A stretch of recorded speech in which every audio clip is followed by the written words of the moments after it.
আলাইহি ওয়াসাল্লাম বলেন, ফাতেমার পরিচয় কবরে কোনো কাজ হবে না। এ কবরের যাত্রীরা, আল্লাহর হাবিব যদি তার মেয়ের ব্যাপারে কবরে কোনো নাজাতের গ্যারান্টি দিতে না পারে, আমি আমার বাজানদেরকে বলবো, পর্দা আলে মা বোনদেরকে বলবো, বাজান রে, খুব বুঝা শুই না, তারপর কিন্তু সামনে পা বাড়াতে হবে।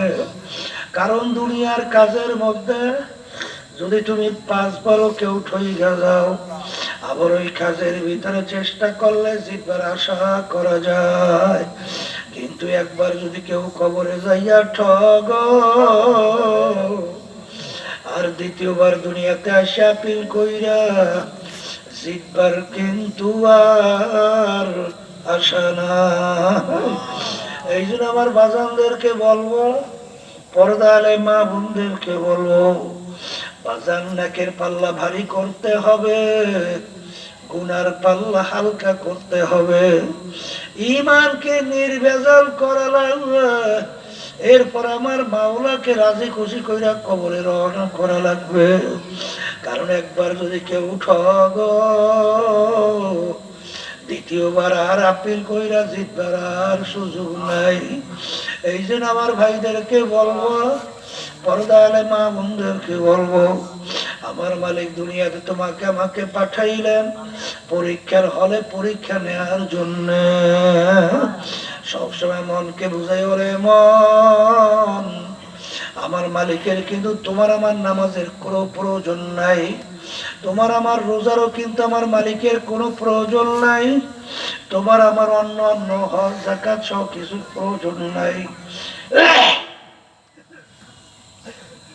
আমার মালিক তোমাকে আমাকে দুনিয়াতে পাঠাইলে পরীক্ষার হলে পরীক্ষা দেওয়ার জন্য। এই শব্দগুলো হালকা একটু দূরে লাগে, একরকমের অর্থ।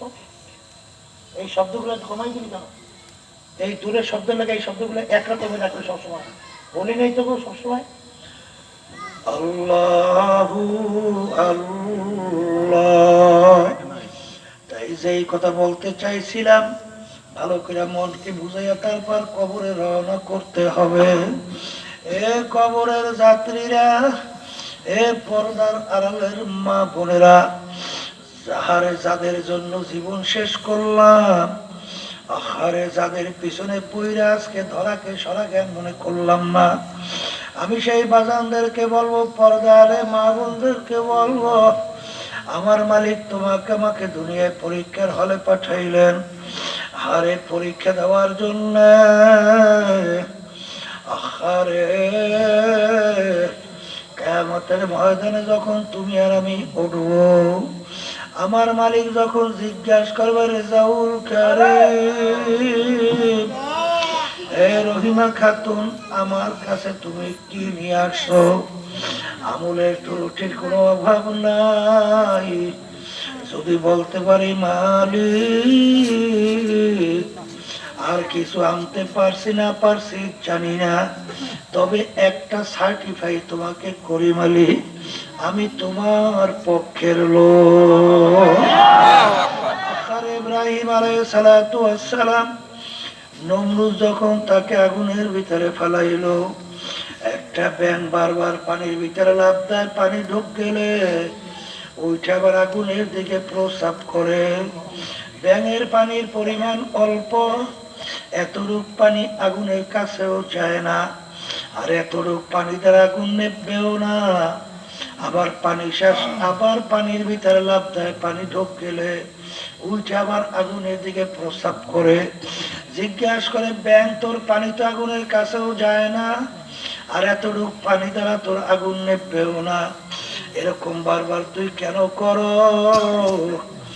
ব্যাঙ বলে, আমি এই পানি এই জন্য বারবার প্রস্রাব করি, আরে কারণ আল্লাহ এবং তার খলিল ইব্রাহিম দেখু আমি ব্যাঙ তাদের পক্ষে আছি। এই জন্য হাদিসের ভিতরে আছে, লা তাকতুলুদ দিবদা, তোমরা ব্যাঙকে মাইরো না। ব্যাঙ ইব্রাহিম আলাইহিস সালাতু ওয়াস সালামের আগুন নিভাইতে সহযোগিতা করছিল, আর রক্ত সোনা কাকলাইশ বারবার